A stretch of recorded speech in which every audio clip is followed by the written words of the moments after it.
It's new patch day in Gran Turismo. We have new cars. We also have new vans as well, including a shed on the back, as well as a brand new BOP in Group 4. And it's a big difference. Hello everyone and welcome back to a patch video. I missed the last one. This one's a little bit later, but we're back on schedule from this point on. So first up, Brand Central. Jump straight into there. America. Go to Chevrolet and you will see your first of 4 new cars. If you enjoyed this video, give it a like, subscribe to the channel. So we're in here now. We go to the Corvette Z06 C5. Yes, this is a brand new car added to Gran Turismo. You have 5 colors to choose from. Of course, I'm going to choose the yellow as we jump into this.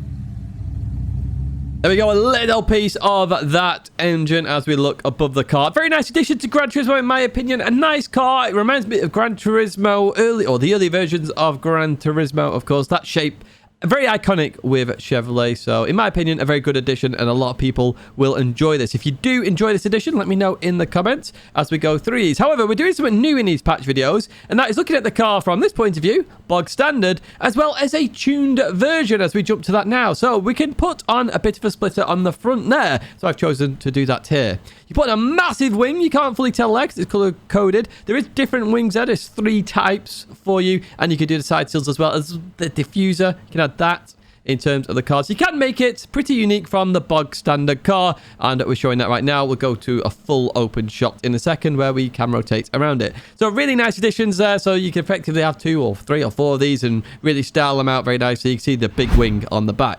We come out of the Chevrolet then, and what we're going to do now is go to Europe. So we're staying in Brand Central. We're going to go to Europe for this one. We're going to head down towards Italy because that's where our next car is, and there it is, the Ferrari. So we got a brand new Ferrari in Gran Turismo. We're going to go into the showroom then, and we're going to go all the way along here to buy a very expensive Ferrari. It's 550,000 there. It's the 812 super fast, and you see all Ferrari cars are in red, of course, because that's a standard Ferrari color.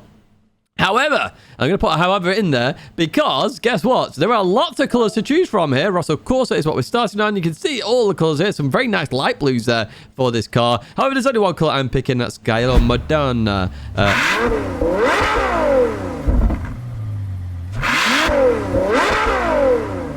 Thankfully, the car interrupted my terrible pronunciation of that colour. So yes, I've bought the yellow, the triple layered yellow that Ferrari do for the 812 Superfast here. And again, another fantastic addition. It's the car that people, I imagine, would like to try out, like to drive, like to experience. So, you know, looking at this in VR, looking inside the car, taking it out on circuit, and just hearing the V12 that is in this Ferrari. However, I've done the same as the Chevrolet. I have put some tuned parts on it. And let's have a look at what you could do to the 812 Superfast then. So I've got this in red just to show there's a bit of a difference here. But in terms of the front, you can put a splitter on. I think there are 2 kinds of splitters when I did this. Okay, you cannot put down the side there. You can't put any side parts on this car. They are not available at all. However, there is a ginormous wing, which you can see right there, and you can change the diffuser a little bit. However, the standard car does have a very nice diffuser anyway, so you might not want to do that.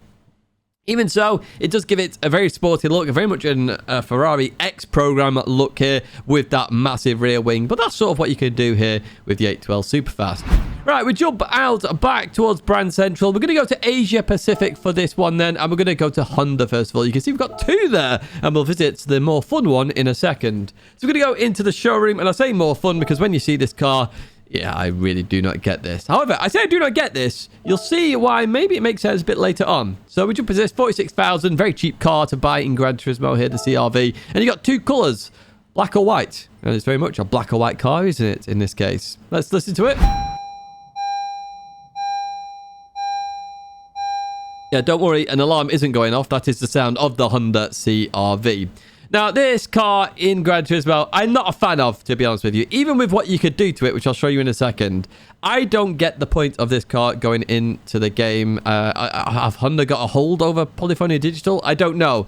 Now, I know they want to add more standard cars. I think Kaz said he believes that SUVs are the future in terms of this. I don't get it personally. I don't understand it, but maybe it's something that, you know, I don't understand, but everybody else does. Who knows? Let me know in the comments.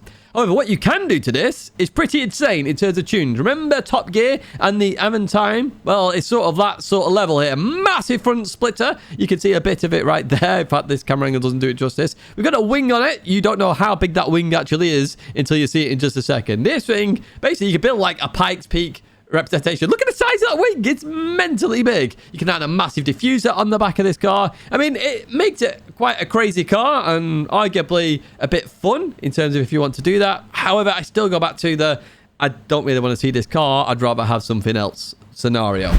Right, for the final car then, Asia Pacific once again is where we're going to go into, and you saw it earlier, Suzuki is where we're going, and you'll have seen some of the advertisements for this, and it's the very first car in the showroom, and there it is, it's the Carry KC, so it's the K car there, K car pickup, K car van, I'm not sure what you would actually call it here. Now, it's very cheap as well, only 2 colours, white and silver.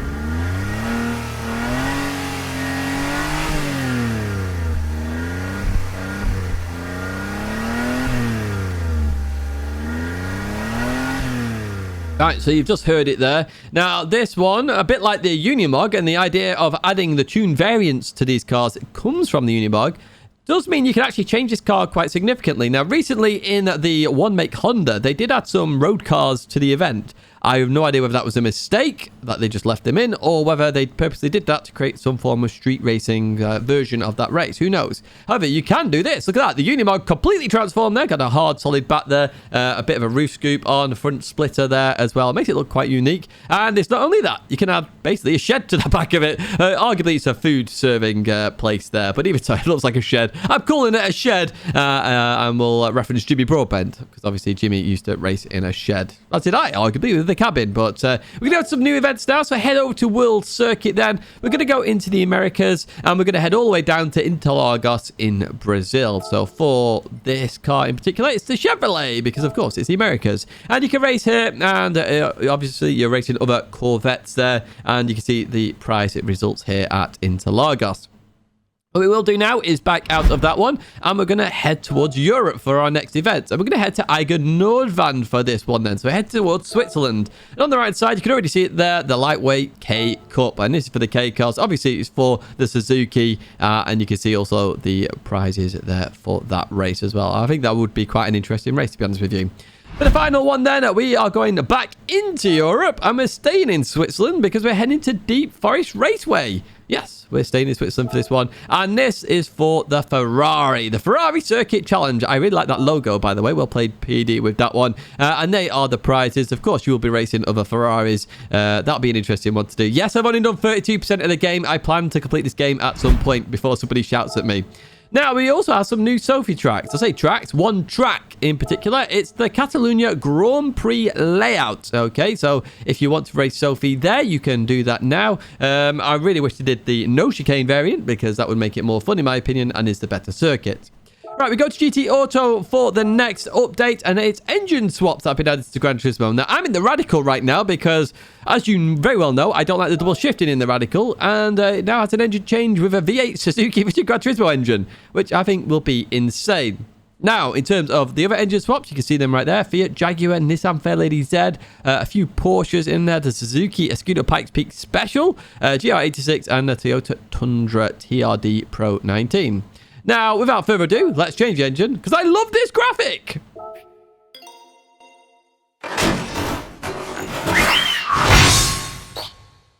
Winner! Right, okay, I love that graphic. It's awesome. Well played, Gran Turismo, with it. The animation, should I say. Right, Group 4 BOP. The BOP for Group 4 has completely changed. So you may remember the Group 3 got changed very recently. It's made it very much more stable to drive. I would argue I like the Group 3 BOP. Yes, for more of the top players, it becomes more boring. However, it makes the cars more drivable. With that being said, Group 4 was very close to Group 3 then in terms of speed. So they've absolutely nuked Group 4 in terms of the power figures. So they are now much slower, and I'm showing you them in the background. This is thanks to Twitter and GT7 Stats. So you can check them out. I'll put a link down in the description where you can have a look at this table. This is the mid-speed one. So they've all been changed there to match the Group 3 in terms of the difference between the two categories. Now, the Group 3 one, I completely understand. It makes the category better, in my opinion. It'll make the racing closer. Group 4, I would argue, really didn't need changing. It didn't really matter that Group 4 was a bit closer. Arguably, it's not GT3, GT4. It's Group 3, Group 4. You can do what you want, Gran Turismo. However, they have done this. It'll be interesting to try out. I do think this is going to make it not even a bit bland. Very bland in terms of category, because the Group 4 class did have a little bit of wiggle there, and I did enjoy that. Now, in terms of this update overall, do I like it? Do I not like it? I am very disappointed. We've not had a circuit in so long now. As you know, a very, very long time ago, I wrote on a piece of paper a circuit I know Gran Turismo have done for the franchise very recently. I say very recently, it's now in the past. So why that isn't in the game, I do not know. There are obviously other tracks that they do have licenses for, or don't need licenses for, that are not in the game either.